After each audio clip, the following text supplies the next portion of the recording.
I grew up in Northern Ireland and was born in 1959 in the Root Hospital in Ballymoney, which was quite a nice little place apparently. I don't remember much about it myself.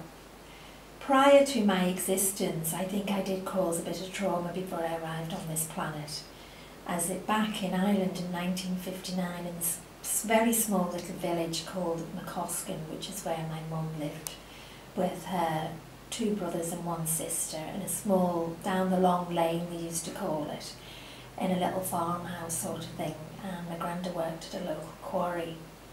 I think that did cause a disruption for the simple fact my mother was a little bit silly and managed to get herself caught pregnant basically, with child, whatever you want to call it. Anyway, it did bring a lot of shame on the family, and I think if you think back to 1959, it is a while ago, and then you think to Ireland and you put yourself back in the century that we're in now, the 21st century, abortion is still illegal. So, you know, even an unwanted pregnancy in those days, they were all shipped off to England. But we went of the Catholic faith, so therefore that never really happened. But my grandmother, who I loved to bits, was really quite a strong, stern woman, and thought, well, my mother brought this shame on the family, and she just basically said, you make your bed, you lie in it, and basically made her get married. Now, my mother only being 19, the legal age to get married back then was actually 21, so your parents had to agree. So my granddad had to sign for my mother to get married and give his consent. And he always, till his dying day, rued the day that he'd done that, but that's another story. So little Estelle popped along on the 26th of May 1959, and she was well accepted, and by all accounts she was a pretty good little baby, and I don't remember a great deal about that. And just after that, I think it was about 1960, something like that, my grandmother, obviously they didn't own their own house, so she thought she was Hyacinth Bouquet, the Queen Mother, whatever you'd want to call it, because she was on the council list and basically got offered 402 Ballyness Park. And any sort of memories I have as a child, and any happy memories, all tended to be around that particular house. And you know, it was the centre of that little environment that lived around there, really. So here we are, she moves into 402 Ballyness Park, and you know, she had sort of a nice, it was the end one, and she had a nice big garden, and my granddad put a vegetable plot at the side, and he had always had a beautiful garden, and at one point, much later on in life, they did actually win a Garden of the Year award.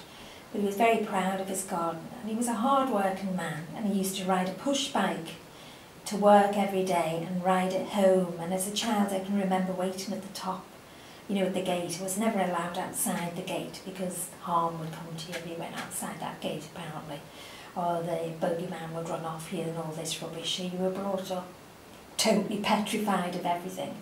And he'd come in and he'd wash his hands, sit down, and she never ever called him his name, which was Frank. She only ever called him Daddy. All I ever remember is him calling him Daddy, but obviously to me he was my granda, not my daddy. And he'd have his dinner, and then he'd say to me, come on Flossie, where are you going? And we'd maybe go outside, and I'd wander around the garden with him, and he'd do a bit of pottering or cutting grass or whatever you'd done, and depending on the weather really. And if you think that man got on that bike 6:30, 7 o'clock in the morning, and he come back in at that time of night, and then he went out there for a couple of hours, you know, he did work very hard. So we ended up getting, this is my mum, and I think she was about to have my younger brother, and my dad, a council house ourselves, and it was called 8 the Creve, so I lived at 8 the Creve, Coleraine. And it was a cul-de-sac, and we went up a little hill into it. There was no such thing as drives and things then, not everybody had cars. And you parked the car in the end, you know, it was like a sort of long narrow passage and then a round turning circle at the bottom. And I can vaguely remember, well I do remember living in 8 the Creve, and I remember another, these are all very random statements, but I always remember I was never a very good eater as a child. And there was a huge, to me, what seemed huge Belfast sink in the corner of this kitchen with a wooden draining board. And I used to remember sticking fried eggs and things like that down the overflow of the sink because I never wanted to eat them. And my mother was always putting bleach and cleaning the sink, wondering what the smell was, but it was actually all the food that Estelle didn't eat that she was putting down there. And we used to go on lots of little jaunts, especially on a Sunday. I mean, in Ireland on a Sunday back then, everything's shut. You know, you went to church, Sunday school, you come home, you were dressed in your Sunday best. You weren't allowed to move, you weren't allowed to play outside, you weren't allowed to get dirty. You basically got dressed and got in the car, headed to Ballyness Park, picked May and Frank up, or Mummy and Daddy as my mum used to call them, and off we'd go for a jaunt into the countryside. And my grandmother always had a flask and sandwiches, and we always had lemonade, which seemed such a luxury, with not a screw top, it was like a pop cork from the Maine man, and Maine as in Maine, the supplier of the lemonade. And he used to come round once a week. It was basically like the milkman, but he just sold lemonade, and you had to return the bottles and everything to him because obviously you got money back. So she used to get a crate of cream soda and limeade, I think, and orangeade, because they were what everyone, and it was such a luxury to have this. And we would take a bottle of that. She would always have shortbread and biscuits and cake that she made. And you mean Ireland doesn't have the best of weather, but when you're a child you don't really notice any of that. And we'd go to some beautiful countryside, or it does have beautiful coastline, and we'd go there and we'd be sitting basically most of the time in the car, because as they say, you'd be foundered if you got out of the car. By foundered they mean you'd be frozen stiff, or it'd always be blowing a hoolie. So they were sort of the jaunts that you'd have. And then, you know, life would carry on, and you went to school, and I don't have... a lot of people say to me, my friends now, I remember my first day at school. Well, I actually don't remember my first day at school, but I do remember my brother's first day at school when he was standing in the line behind me. And I'd been there sort of, so he's 3 years younger than me, so I was in P3 and he was going into P1. And he was standing in the line, and it was dinner time, you know, for our dinner. And he'd stood out of line, and he kept getting out of line, and he kept getting told to get back in line and to line up straight, and I pretending that I didn't know who he was, because you never would own up to your brother being there and misbehaving. And they said to him, "What is your name, little boy?" And he said, "It's Ewell Samuel John Francis Kennedy." And it always just sticks in my memory, because I thought what a mouthful that was, really. Fancy giving a child that name. And I'd done something similar with my own son, because I gave him Ryan Francis Marsden Edwards, so there you go. I must have forgotten that at a weak moment in 1989 when he was born many years later. And then we have Kay, my mum's youngest sister, and she's actually only 13 years older than me. So she was like my big sister, really. And she used to look after me a lot.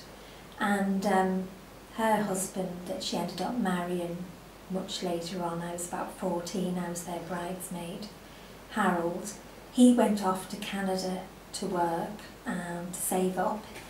And they bought this 6 acres of land, and they were building this house, and I can remember the footings being dug out, and they were so posh. But she was a little bit naughty really when he went off to Canada, because she went back to her old boyfriend. So we had lots of days out, me being too young and my brother to know that really she was sort of, Harold was off in Canada for a few years and she was going out with her ex basically. But he was pretty good fun, and he used to have this younger brother, and he used to come out and he used to play with us, and we used to go on picnics, and we used to go to Barry's, which was an amusement park in Portrush, but this time we had the money, you see, and he used to pay, Kenny his name was, and he used to pay for us to go on all the rides, and we used to get ice cream, and they were happy days really. And I suppose they're about my childhood memories really. The nicest memories I have were my nan and granddad, my granddad in particular. I spent an awful lot of my days with him. He was a very patient, caring, loving man. I can remember him teaching me the time, and he had the patience of Job. I can remember every time I'd have a bath and wash my hair, and I've still got frizzy tatty hair, but in those days there was no such thing as a serum. You probably didn't even have hair conditioner, and he'd sit patiently for hours taking my hair strand by strand and combing it to get all the knots out of it, and then my mother would back comb it and put it up in a bun, so we were back to square one. It wasn't all accident, it wasn't all doom and gloom, it was all really very nice. It was all a very innocent little world that I lived in. And I left that world, and I think I broke my granddad's heart because I moved over here when I was 12.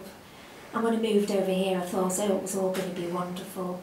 And it was for a while, but then I got a distinct disliking for Merseyside, Liverpool and everything to do with it. And I always said, when I'm 18 you can't stop me and I'm going back to Ireland to live. But needless to say, by the time I was 18, I'd left school and was working and made a new life and was quite enjoying Liverpool and the nightlife and everything that went with it, so I actually never went back to Ireland, but I do have very fond memories of it.